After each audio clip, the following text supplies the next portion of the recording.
কারিনা কায়সার সে অল্প কদিন আগেই সম্ভবত 5 তারিখে অসুস্থ হয়ে এভার কেয়ারে ভর্তি হয়েছিল। এভার কেয়ারে ডাক্তার যখন দেখলো যে তার হেপাটাইটিস এ এবং ই আক্রান্ত, তখন বললো যে প্রায় 60% প্লাস লিভার এফেক্টেড হয়েছে। এই যে লিভারের যে কোনো চিকিৎসা বাংলাদেশে নেই, কোনো সেট আপ নেই, কোনো ওটি নেই, কোনো ডাক্তার নেই। হেপাটাইটিস এ এবং ই হলে এর যে দেশের বাইরে চিকিৎসা করতে হয়, এটা কিন্তু আমাদের জানা ছিল না। কিন্তু এখানে এভার কেয়ারের মতো একটা প্রতিষ্ঠান, সেখানে আমাদের বলে নাই যে আপনারা দেশের বাইরে নিয়ে যান, কাছের সাহেব এখানে চিকিৎসা হবে না। অযথা 5 দিন চিকিৎসা করে তার ডিটোরেট হয়েছে, তারপরে তাকে এয়ার অ্যাম্বুলেন্সে করে নিয়ে যাওয়া হয়েছিল চেন্নাই, কিন্তু আর বাঁচানো সম্ভব হয়নি। আমি সত্যি আই ফিল প্রাউড যে এই অল্প সময়ের মধ্যে আমার মেয়ে কারিনা কায়সার, সে যে একজন কন্টেন্ট ক্রিয়েটর হিসাবে সে যে এত মানুষের মন জয় করেছে। আমি এই কয়েকদিন ধরে হাজার হাজার ফোন পেয়েছি।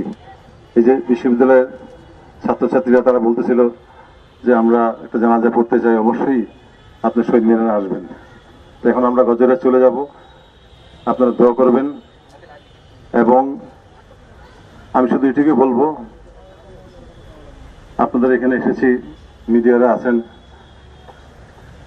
যে স্বাস্থ্যমন্ত্রী মহোদয়ের কাছে আমার অনুরোধ যে এই যে একটা চিকিৎসা, লিভার ট্রান্সপ্লান্ট যে চিকিৎসা, এটা বাংলাদেশে যদি না হয়, যদি স্থাপন না করা হয়, বাংলাদেশে যে গরিব দুঃখী মানুষ প্রায় 50 to 60% মানুষ দারিদ্র সীমানার নিচে বাস করে। এই রোগে আক্রান্ত হয়ে কত মানুষ মরে যায় কেউ কিন্তু টেরও পায় না। আজকে কারিনা কায়সার এই রোগে আক্রান্ত হয়েছে বলেই আজকে এত আমি বলার সুযোগ পেয়েছি। কিন্তু প্রত্যেকটা হসপিটাল এটা ব্যবসা করে। যখনই একটা এই ধরনের রোগী আসে, যদি চিকিৎসা করতে না পারে, খামোখাই ওকে নিয়ে আইসিইউ এবং বিভিন্ন ভাবে ঘুরায় 10-20 লাখ টাকা বিল উঠায়, তারপরে ছেড়ে দেয়। তা আমি শুধু এটুকুই বলবো যে সে গত জুলাইতে আপনাদের ছাত্র জনতার আন্দোলনের সাথে সে সবসময় একত্রতা ঘোষণা করেছিল। সে অন্যায় বিরুদ্ধে সবসময় সে তার প্রতিবাদী কণ্ঠ ছিল। তা আমার স্ত্রী আরো সুন্দরভাবে বলবে। কিন্তু সে কোনো আসলে কিন্তু পলিটিক্স কিন্তু করে নাই, কখনোই না, বা কোনো দলের সাথে সম্পর্কিত না। তো আমি শুধু এইটুকুই বলবো, যারা ওর শুভকামনা করে অনেক কমেন্ট করেছেন তাদেরকে ধন্যবাদ, এবং যারা অনেকে বিরূপ কমেন্ট করেছেন, অনেকে আজেবাজে মন্তব্য দিয়েছেন, তার বিরুদ্ধে আমার কোনো অভিযোগ নাই। তো শুধু এটুকু বলবো যে আপনারা সে যদি কোনো ভুলকুটি বেয়াদবি হয়ে থাকে, আপনারা তাকে ক্ষমা করে দিবেন।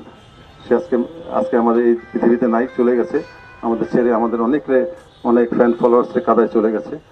তো আমার স্ত্রী আমার সাথে আছে, ও একটা 2-1টি কথা বলবে। সবাই ধন্যবাদ।